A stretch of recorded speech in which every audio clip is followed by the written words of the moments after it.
Nós vamos começar então com um painel que vai discutir, que vai falar um pouquinho sobre os destaques da atividade sancionadora em 2024.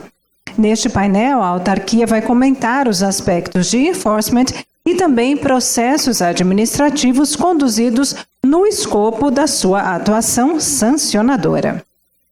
Começo então convidando ao palco o moderador, senhor Alexandre Pinheiro, da Superintendência Geral da CVM, por favor. Convido também os palestrantes, Daniel Maeda, João Acioli e Marina Coppola, diretores da CVM.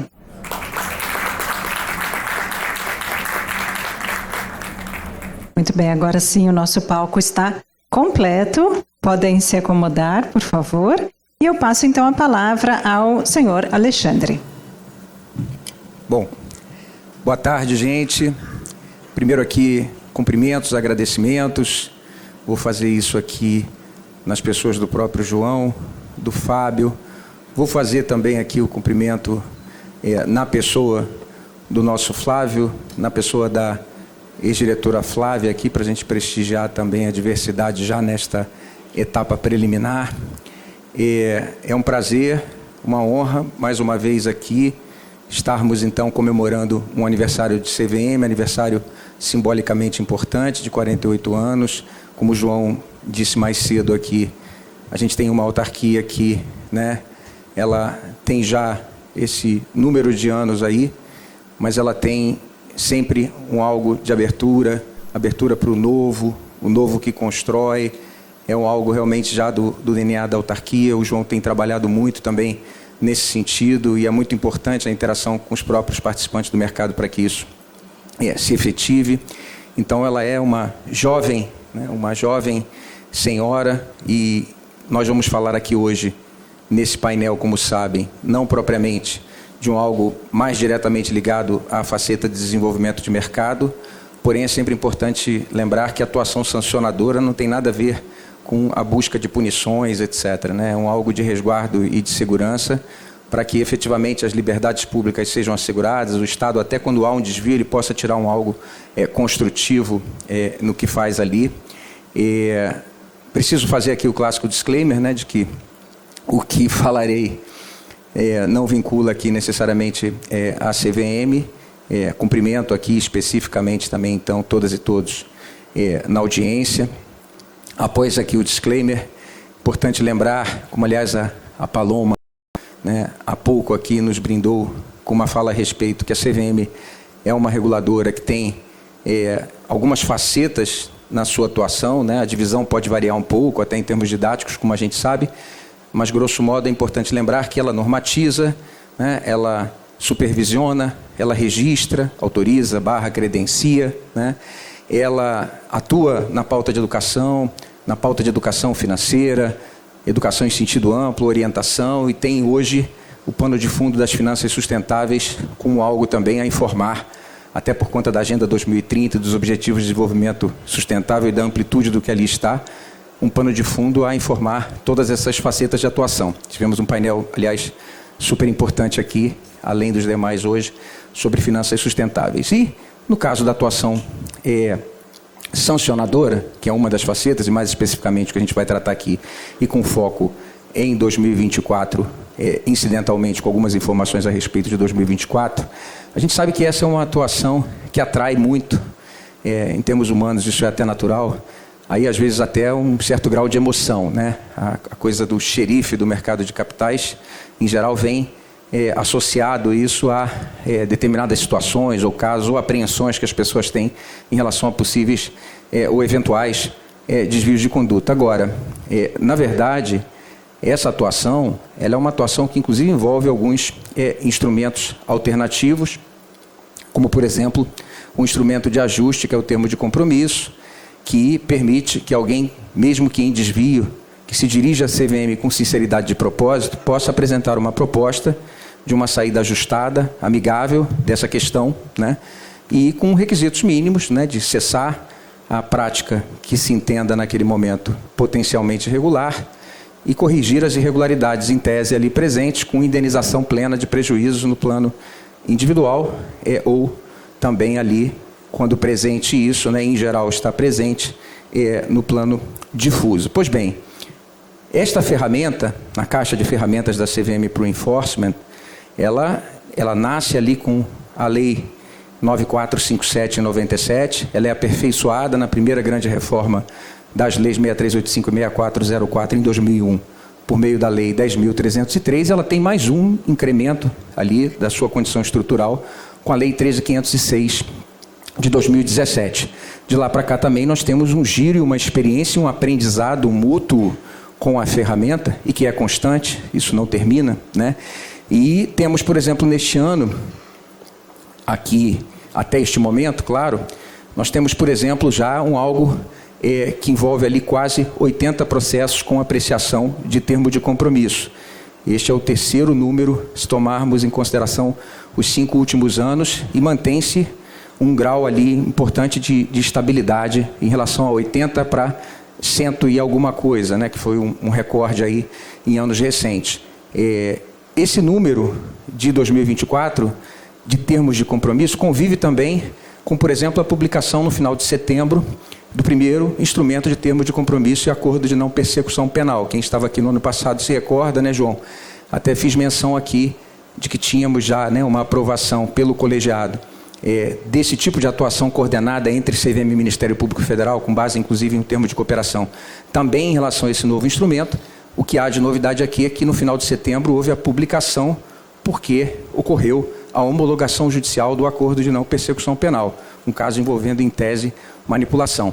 Nesse sentido, e aí cumprimentando agora especificamente, como fiz aqui, né, anteriormente e diretamente, a Marina, o Daniel e o João, que são aqui propriamente os palestrantes, a palestrante e os palestrantes, eu inicio perguntando para a Marina sobre esse instituto especificamente, na caixa de ferramentas da CVM.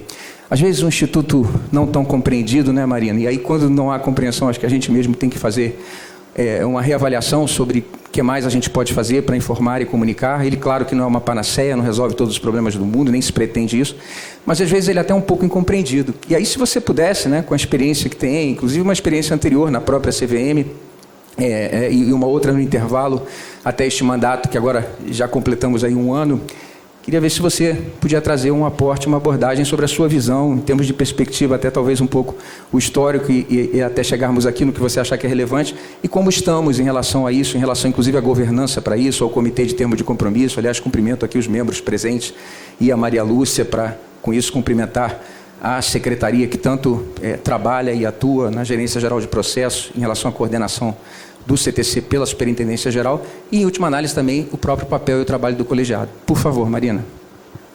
Bom, boa tarde, Alexandre. Boa tarde, os meus colegas de painel, todos aqui. Eu vou tentar fazer uma fala o mais pragmática possível, porque eu acho que um pouco da tônica desse evento de fim de ano e, sobretudo, desse painel, trazer um pouco da visão da autarquia sobre determinados assuntos, muito embora nós não falemos em nome da autarquia, estejamos aqui expondo as nossas opiniões pessoais. Eu me dei conta hoje, na hora do almoço, sobre uma questão sobre o termo de compromisso. Ele é um instituto que ele é uma unanimidade na medida em que todo mundo já se sentiu desagradado por ele em algum momento. Nesta mesma semana, eu falei com pessoas diferentes e eu ouvi pessoas reclamando que estava muito difícil celebrar termos de compromisso na CVM, e eu ouvi pessoas dizendo que muitos casos viram termos de compromisso e, por isso, não há julgamento de determinados assuntos pelo colegiado, e, com isso, não há uma orientação mais firme da posição da autarquia a respeito de determinados temas. São visões completamente opostas a respeito do Instituto e de como que ele está sendo tratado pela autarquia, mas eu fiquei refletindo um pouco sobre isso, voltando no táxi. Talvez seja essa mesmo a natureza do Instituto. Isso talvez seja um sinal de que nós estejamos no caminho certo, que não quer dizer que não há espaço para melhorar, e eu já vou falar um pouco sobre isso também. Mas o nosso ponto de partida tem que ser a noção de que, é duro dizer isso, mas é importante ouvir, que não existe um direito subjetivo à celebração do termo de compromisso. O termo de compromisso é um instrumento dentro, como o Alexandre falou, da caixa de ferramentas de enforcement da CVM, que tem que ser aplicado em casos nos quais ele cabe. Nos casos em que ele não cabe, a gente tem que olhar para outros instrumentos dentro dessa caixa de ferramentas. Quais são os casos em que ele, ao menos em tese, cabe? Os casos em que há menor complexidade, os casos em que há uma repetição de condutas, casos de natureza mais objetiva, digamos assim, casos que não ferem alguns princípios muito basilares do mercado de capitais, casos em que a gravidade da conduta é menor, casos em que a possibilidade de indenização dos investidores se afigura como uma alternativa, porque a realidade é que no sistema hoje, o termo de compromisso é essencialmente o principal instrumento de indenização de investidores. Ausente uma reforma, algo de mais robusto nesse sentido, esse é um instrumento bastante importante para isso também. Outros casos são casos que precisam ser analisados com mais cuidado, e é aqui que entra a famosa juízo de conveniência e oportunidade do colegiado, que é um tema sobre o qual, aliás, nós temos nos debruçado com mais atenção no último ano. Por quê? Porque também, muito embora, né, nós tenhamos tido, na nossa visão, uma atuação bastante bem sucedida em celebrar termos de compromissos em casos em que eles, no nosso entender, cabem, nós também estamos, coletivamente, refletindo se algumas temáticas talvez não precisem de uma orientação de outra natureza. O que eu estou querendo dizer de uma forma mais delicada? Que nós estamos passando por um processo interno de reflexão se alguns casos que nós tratávamos como mais vocacionados, para usar uma palavra que o Alexandre usa muito, para a celebração de termo de compromisso, de fato o são. Então, eu acho que nos próximos anos, do ponto de vista de orientação para o mercado e de que eu esperaria, é justamente esse aprofundamento dessa reflexão sobre as situações em que o termo de compromisso cabe ou não cabe. O que eu espero com isso também? Eu espero com isso também que haverá pessoas que vão ficar desagradadas pela não celebração de determinados termos de compromisso e pela celebração de outros termos de compromisso. Mas isso, de novo, eu acho que é da natureza do Instituto.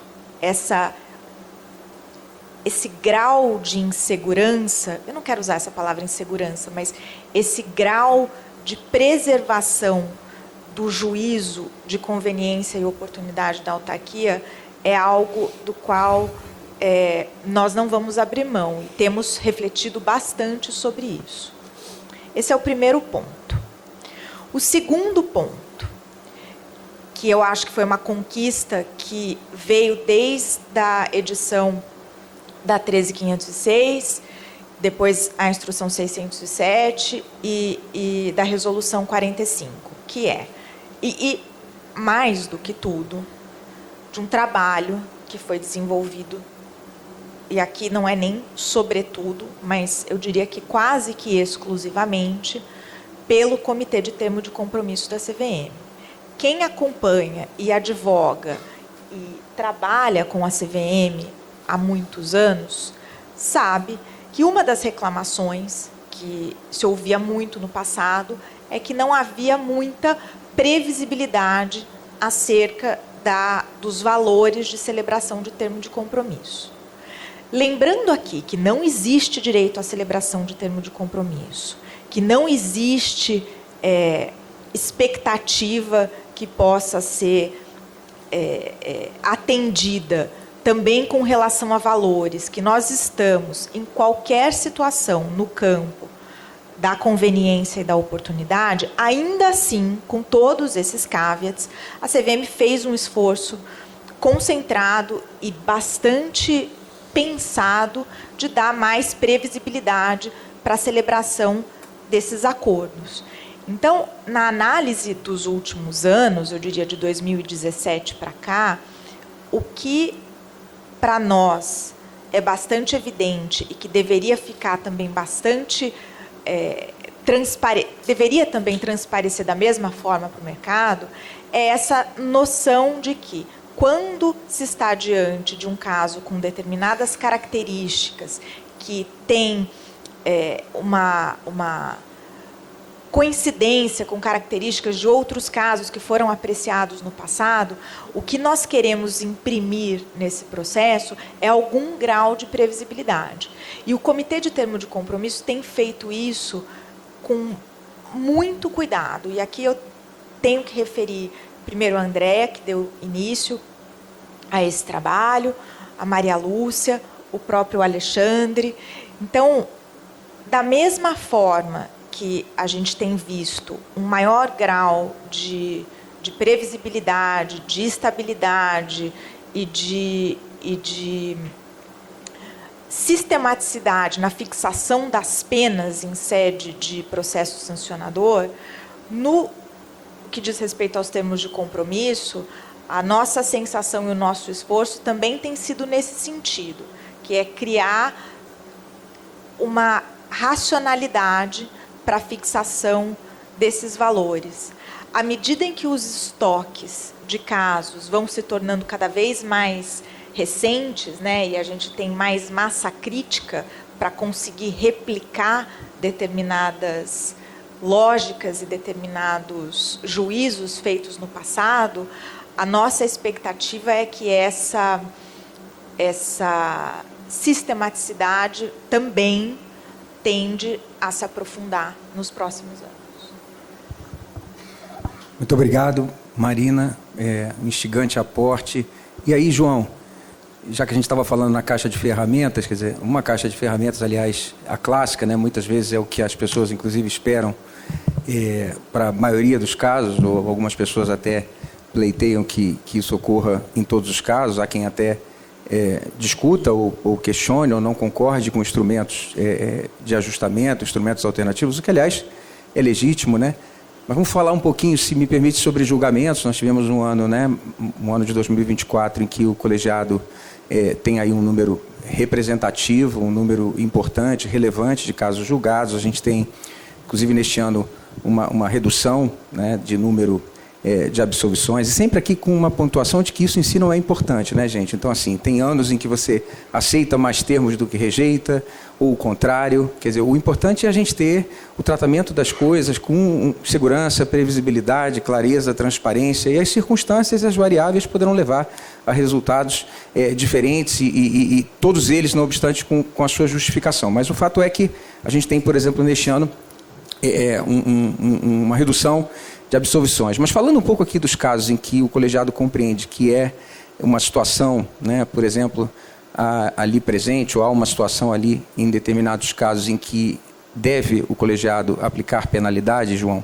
uma coisa que por vezes a gente nota é que as pessoas têm uma certa curiosidade, até natural, né, em relação ao papel de um julgador ou de uma julgadora, né, e isso acontece também em relação ao colegiado, sobre o seu processo, num caso em que decidiu pela condenação, o seu processo de opção pela pena e de fixação da pena em relação à sua amplitude, e aí mais especificamente em relação à própria dosimetria, né? A gente sabe que a Lei 13.506, né, e a resolução, como a Marina trouxe aqui, a própria resolução 45, quer dizer, ela traz, né, a resolução, assim como a lei já trazia um balizamento geral, há ali algo mais seguro e mais detalhado em relação à trilha para se optar e se trabalhar a dosimetria em relação às penalidades. Aí a ideia seria, claro, aqui de uma forma descontraída e sem preocupações com tecnicalidades ou dispositivos, é claro, mas um pouco se você pudesse falar do seu processo, por exemplo, como relator de determinado caso, quando você já definiu que seria o caso de punição, falar um pouquinho sobre esse processo da opção pela pena e da dosimetria, por favor. Obrigado, Alexandre. Rapidamente, cumprimento também os meus colegas de mesa, a plateia toda, a CVM aqui, parabenizando todo o fato da pessoa do presidente João Pedro. E essa parte do julgamento, para mim como julgador, é uma que assim, ela tem algum... Depende do caso, dependendo do tipo de caso, eu considero mais simples, porque pela consulta aos precedentes. Então, acho que fica uma transição até bastante suave de temas com o final da fala da Marina, porque ela se refere a esse processo de construção em que se está lidando com uma realidade que a gente tem que ir ajustando, tentando fazer padrões mais previsíveis. Acho que a previsibilidade é um fator muito caro ao direito, especialmente na seara sancionatória. Você não tem uma surpresa, não tem uma... Como a lei, ela, diferentemente do sistema criminal, em que cada tipo tem a pena, né, um range, né, de tanto a tanto, o tipo de pena, você pode ter uma previsibilidade para o tipo de infração numa seara criminal ao olhar o tipo de pena, e a pesquisa de jurisprudência daqueles casos.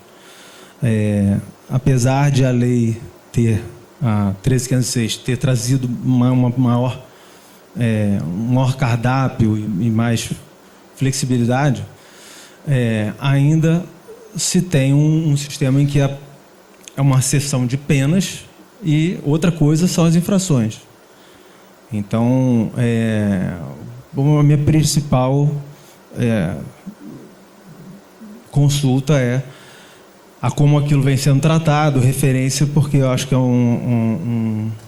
tem um princípio do copy-paste que facilita a nossa vida. Então, se algo já foi feito parecido e aquilo serve como referência, né? Porque uma das grandes funções da função jogador é dar essa sinalização. Então, assim, o que já foi sinalizado, que serviu de balizador para a conduta, então vamos valorizar aquilo que vem sendo construído.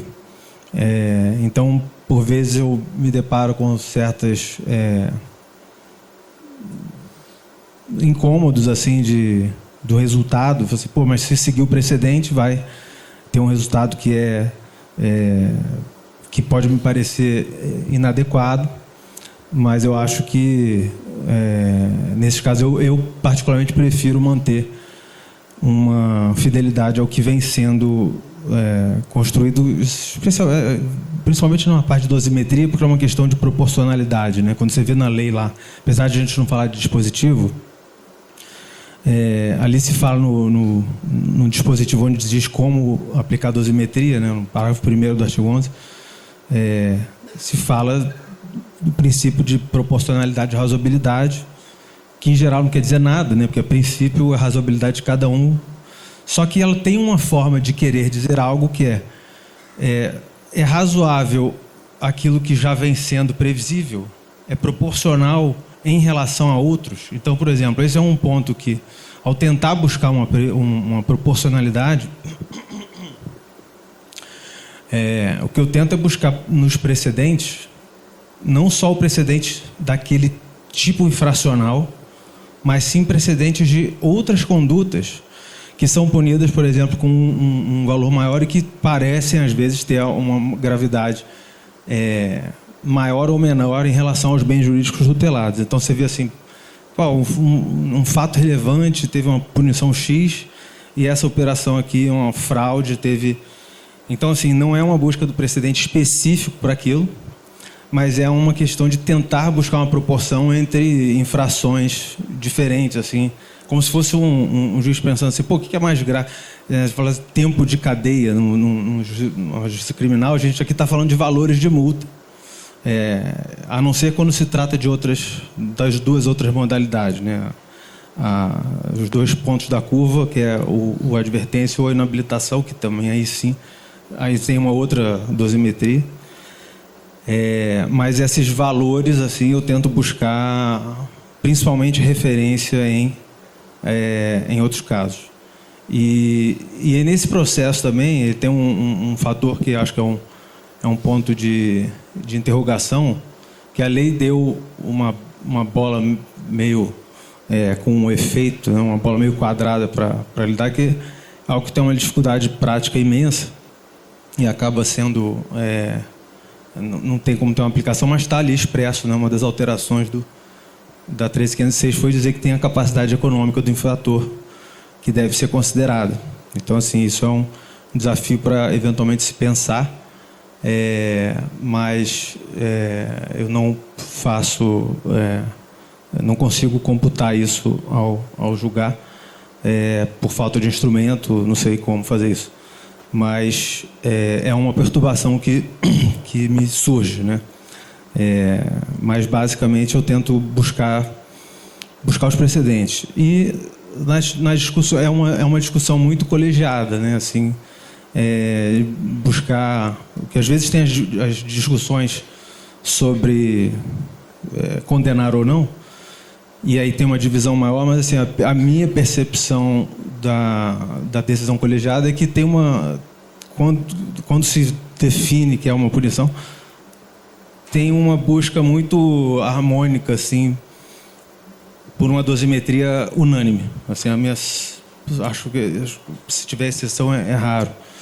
E aí isso também compõe a discussão. Às vezes vem uma assim, pô, será que isso não é caso de inabilitação? Então, dependendo do tipo de infração e de mensagem que é para ser passado, algumas coisas mais que chamam mais atenção, eu tendo a concordar com a aplicação de inabilitação. Então, em termos gerais, é mais ou menos isso. E assim, só para complementar, assim, apesar de não ser na esfera sancionatória, mas como é uma transição, né, o termo também compõe a minha razão de decidir um termo de compromisso, por exemplo.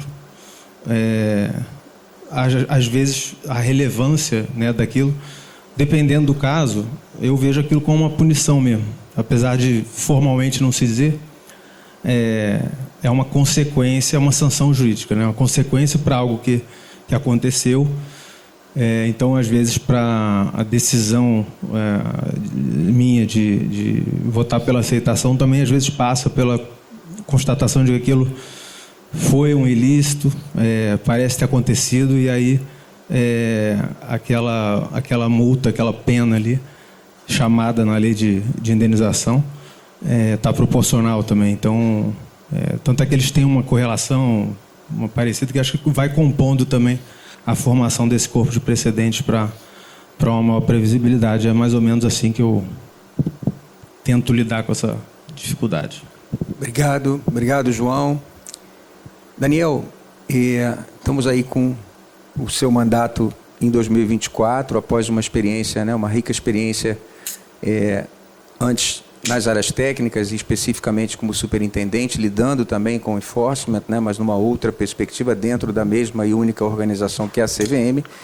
E nesse sentido aqui, e agora com, né, o seu mandato, inclusive, deste ano, né, com os próximos dias, quer dizer, se você pudesse falar um pouquinho, né, com essa virada de chave que fez e essa vivência imediatamente anterior, sobre como é que você enxerga, em especial depois dessa experiência, a coisa dos papéis da área técnica e do colegiado em relação a essa atuação sancionadora, que em última análise é da CVM. Como é que isso se complementa, suplementa? Se tem determinadas coisas que, eventualmente, você até esta experiência trabalhava e concebia ou entendia, e que, de alguma forma, com essa experiência, você até afinou e passou a ter alguma visão a respeito diferente. Enfim, qualquer aporte que você pudesse trazer até em razão dessa experiência específica e rica aí do ano sobre isso, acho que agregaria valor. Não, está ótimo. Obrigado, Alexandre. Um prazer estar aqui entre colegas, enfim, falando também para muitos colegas. E é uma pergunta realmente instigante, né? Eu tenho essa circunstância particular mesmo de ter vivenciado um mandato fast pass, assim, né? Uma coisa num ano só, né? Vivendo a experiência de entrar, né? numa função de diretoria, viver essa função e sair dela, né? Tudo isso ali, vamos dizer, basicamente em 12 meses, né? E é lógico, como acontece na vida com qualquer mudança, né? A gente se surpreende com algumas coisas, né? Enfim, confirma outras, né? Mas eu tenho uma leitura geral, assim, de que tanto nas surpresas quanto nas confirmações, todas elas foram positivas, sabe? É muito interessante, assim, né? Tem uma palavra, aliás, a Vera Lúcia, né, adora usar muito essa palavra lá na CVM, que é a tal da empatia, né? E, obviamente, enfim, né?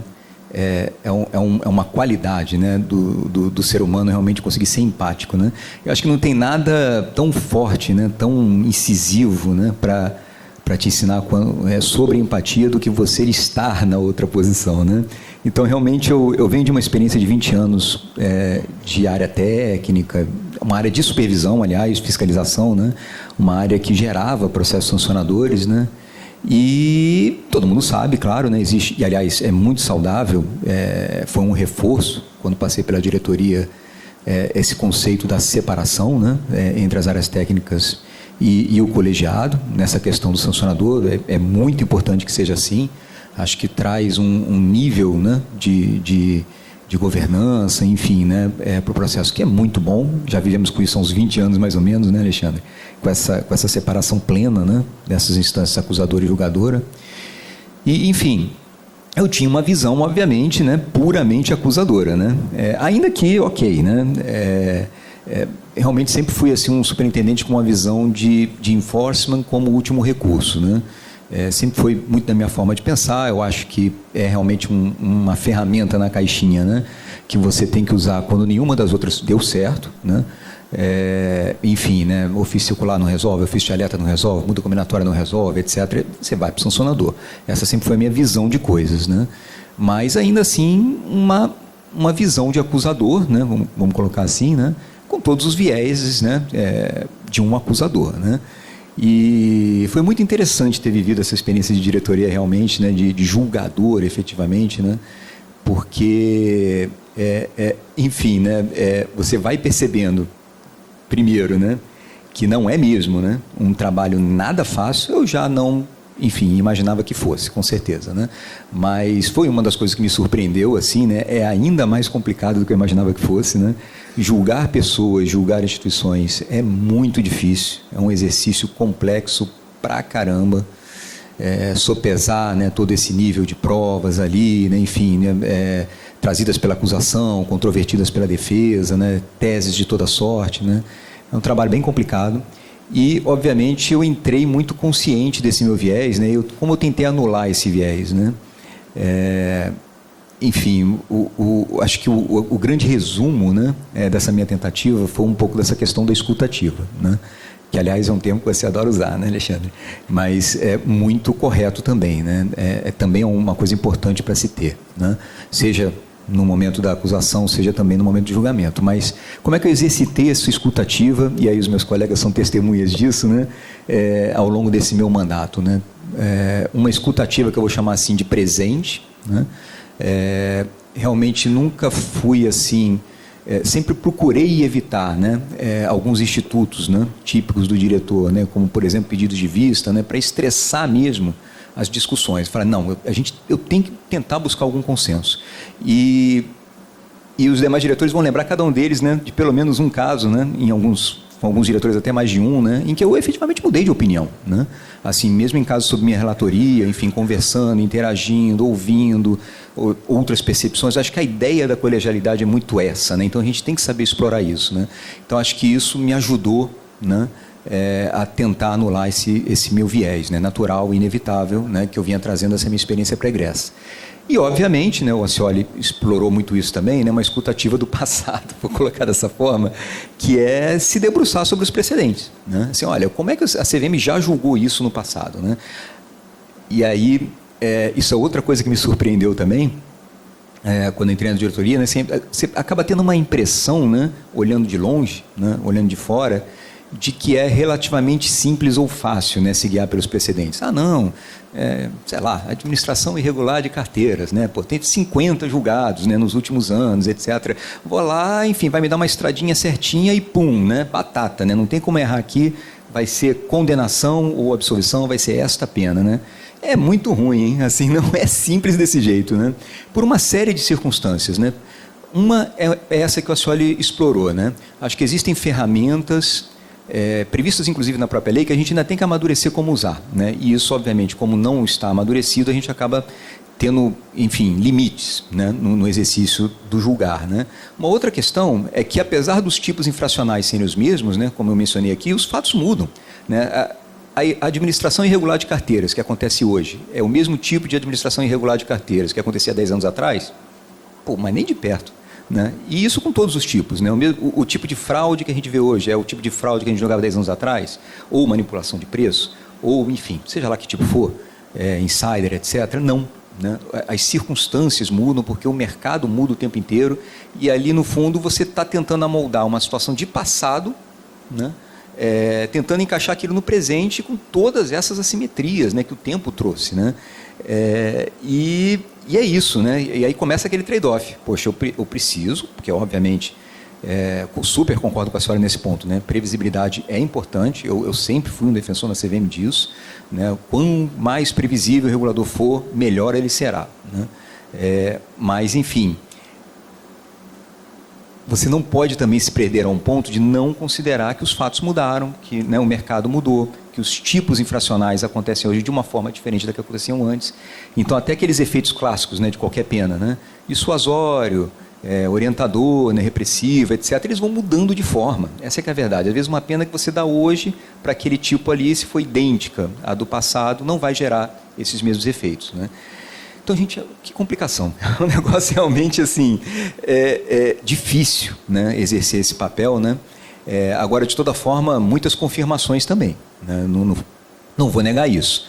Já sabia, do tempo de área técnica, super confirmei, né, ao longo desse mandato, curto mandato, né, que, enfim, o trabalho como diretor, o trabalho de julgar, né, é muito técnico, é muito profundo, é difícil sim, né? Mas a gente costuma ter, né? Eu realmente pude vivenciar, presenciar, testemunhar isso na prática, né? Um resultado muito fundamentado, muito fundamentado. Óbvio que, enfim, né? A gente não espera nunca, né, que todo mundo concorde com os nossos julgados, né? Eu brinco aqui com os nossos colegas que quando a pior situação possível, né, para um julgador é quando você condena alguém e absolve alguém no mesmo processo, porque você apanha de todo mundo, né? É um negócio super curioso, né? E aconteceu com vários processos meus, né? Porque justamente, enfim, né, era a decisão mais técnica a se tomar. E assim, a repercussão é outra coisa, né? Assim, como as pessoas vão encarar, sempre vai ter quem discorde, sempre também vai ter quem concorde, para cá ou para lá. Mas enfim, eu saio do colegiado com essa... e estou saindo mesmo, né? Assim, são 2 semanas aí, com essa convicção muito firme, que eu já tinha, mas tive a chance de testemunhar e provar, comprovar, né?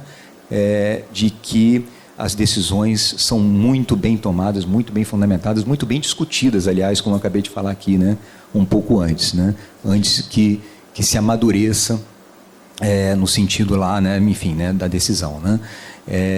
Então foi uma impressão muito, quer dizer, impressão não, uma constatação, né, muito positiva dessa minha experiência, né? Pode melhorar? De novo, né? Como tudo na vida, né? Assim, certamente, né? Tem questões para melhorar, citei algumas, mas enfim, né? Deixo assim a função com uma sensação assim de missão cumprida muito boa, né? Inclusive nesse tema específico assim com um estoque bem baixo de processos, né? Então acho que é uma boa entrega assim que eu consigo fazer para casa, né? Porque, de novo, uma componente muito importante que as pessoas às vezes não se... Quer dizer, as pessoas se ligam sim, né? Mas no julgamento de processos sancionadores, nessa ferramenta da caixinha, que a gente dê respostas tempestivas, né? Eu tive a felicidade de conseguir julgar casos envolvendo fatos do ano passado. Então, assim, mais de um processo até, né? Eu assim, fico muito feliz com isso, de conseguir, assim, perceber que a casa está conseguindo dar, no horizonte de um ano, respostas para determinados fatos. Lógico que não para todos os processos, né? O processo tem níveis de complexidade muito diferentes, mas me satisfaz, né? Muito assim, particularmente quando eu vejo que eu consigo dar uma resposta rápida, né? Aquela resposta né? Ainda sem estar fora do contexto daqueles fatos, né? Que esse é a grande perda, né? Você consegue lá dar um feedback, né? Para aquele participante, para o mercado como um todo, né? Veloz, né? Isso realmente é um tema que me preocupa bastante. Obrigado, Daniel. Alexandre, gente, a gente não está só com segundos, claro. Tem uma coisa que eu acho que as pessoas não têm essa dimensão, mas nós, obviamente, temos porque acompanhamos isso. O Daniel está saindo, nesse fim de ano, essencialmente com o estoque zerado. Ele tem alguns outros processos que, né, se mantiveram ali porque tem outras demandas no judiciário, ou estão em diligências, ou estão em discussão de termos de compromisso, mas o estoque que o Daniel vai deixar para o sucessor dele é algo que é realmente impressionante. O que ele fez no último ano, ele já herdou um estoque do diretor Rangel, que estava super bem administrado, e ele, nesse um ano, fez realmente um tour de force. E a pessoa que vier a ocupar essa cadeira vai ser alguém que vai conseguir dar essas respostas rápidas. Então, é muito importante passar esse dado, porque o que ele está entregando é realmente um presente para a pessoa que vai ocupar esse lugar e para a sociedade mesmo, né? Bem legal. O que eu dizia aqui, e foi importante esse aporte também, é que a gente conseguimos ficar até melhores aqui do que nos painéis anteriores em relação ao tempo. A gente não tem segundos, claro, sob uma perspectiva, mas temos aqui 3 minutos ainda, e depois de uma explanação de vocês em que se complementaram, se suplementaram, trouxeram algo interessante aqui, numa abordagem de cada qual foi possível, de outro lado, o tempo inteiro perceber o que é a rotina de colegiado, né, da equipe, né, porque também é uma equipe. Se puderem agora, cada qual, em um minuto, fazer aí uma síntese que entendam que pode ser interessante deixar aqui de mensagem, agradecemos. Muito obrigado. Por favor, Marina, começando por você. Eu ia fazer uma brincadeira que quando o Daniel falou em empatia, na verdade o que ele estava querendo telegrafar é que ele ficou com pena de quem ocupa a cadeira. Mas, bom, no final, esse é o final do meu primeiro ano, né? Tem sido um prazer.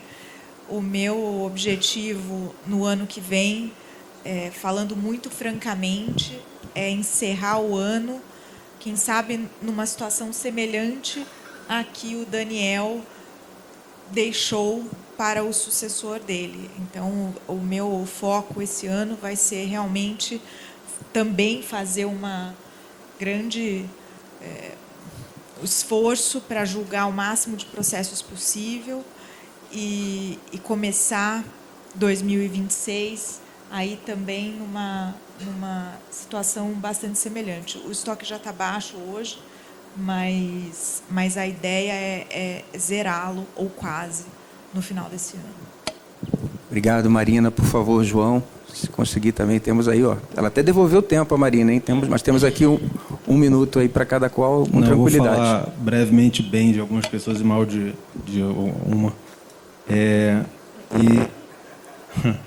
Mas dizer em complemento o que o Daniel está saindo, também vou dar um testemunho de como que até, assim, confesso que eu temia, assim, eu tinha o Daniel, já falei até para ele, a gente tendo conversa quando estava na superintendência, certas discussões regulatórias, teve uma que eu lembro que eu falei assim, Isso eu queria filmar de novo, botar um headphone, você filmar aqui, fingir que foi aquele negócio de podcast filmado para mostrar nas aulas de faculdade. Assim, ó, isso aqui é uma postura de um regulador, né?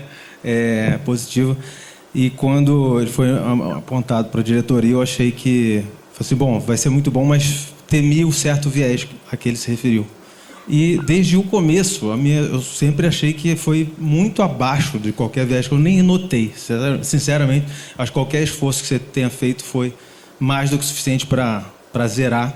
E eu vi uma isenção ímpar, sem qualquer viés. Foi uma coisa assim de total. E aí eu lembrei quando eu estava nos meus exercícios de dosimetria, eu lembrei de, não quem está saindo, mas de quem já saiu. Se tivesse sido, esse painel tivesse sido em outro momento, eu teria respondido assim, dosimetria eu pergunto para a Flávia. Porque quando eu chegava no final, eu perguntava para a Flávia Perlingeiro, assim, quanto é que dá aqui? Porque tinha uma noção de justiça e também um conhecimento de muito precedente que me fazia isso. E a crítica que eu faço é a mim, porque eu vendo a colegialidade, eu vendo como que funciona bem, e poderia funcionar melhor, até por questões da minha organização. Então, essa questão de dosimetria, de terminar, o diálogo foi tão... a colegialidade é tão grande, e ela é tão positiva, e eu vejo que ela podia ser maior até do meu funcionamento, de poder usar melhor a colegialidade dos colegas. É uma espécie de um compromisso público aqui de eu tentar me esforçar para... ser uma peça mais bem encaixada nessa engrenagem, e até assim os esforços que o presidente João Pedro sempre traz para o grupo de funcionar melhor. Então, assim, acho que é mais fácil criticar a rodinha que está mais emperrada, então a própria rodinha está se criticando aqui, mas é culposo e não é doloso. Então, assim, é o que eu tinha para falar. Obrigado, João, pela genuína fala. Daniel, depois da merecida homenagem, então, para arrematar, por favor. Não, vou ser bem rápido, porque está um time's up aqui, né? Gente, obrigado, assim, pela gentileza, pelas palavras, assim, eu realmente me sinto honrado. E eu só queria deixar, assim, um agradecimento mesmo, né? Porque as pessoas falam, assim, do que eu fiz pela CVM, né? Assim... que eu consigo entregar pela casa e tal, mas eu digo de coração, assim, né? A casa fez muito mais por mim, né? Tudo que eu sou hoje, bom ou ruim, né? Eu devo à CVM, né? Então eu sou muito, muito, muito grato à CVM e a cada uma das pessoas que trabalham nela, por terem me ajudado nessa jornada, por terem permitido que eu tenha alcançado tudo que eu alcancei. Obviamente, sempre tentando ajudar a casa, sim, lógico, mas eu tenho uma gratidão, assim, absurda pela casa, por tudo que ela me fez, né, ser hoje, né? Enfim, né? As marcas, projetos, sei lá, né, normas, né, também, de alguma forma, participei, né? Que eu consegui entregar para o mercado, né? E, obviamente, em nome da própria CVM. Então, assim, gente, não tenho como expressar em palavras, né, o que foram esses 20 anos para mim. Obrigado mesmo de coração.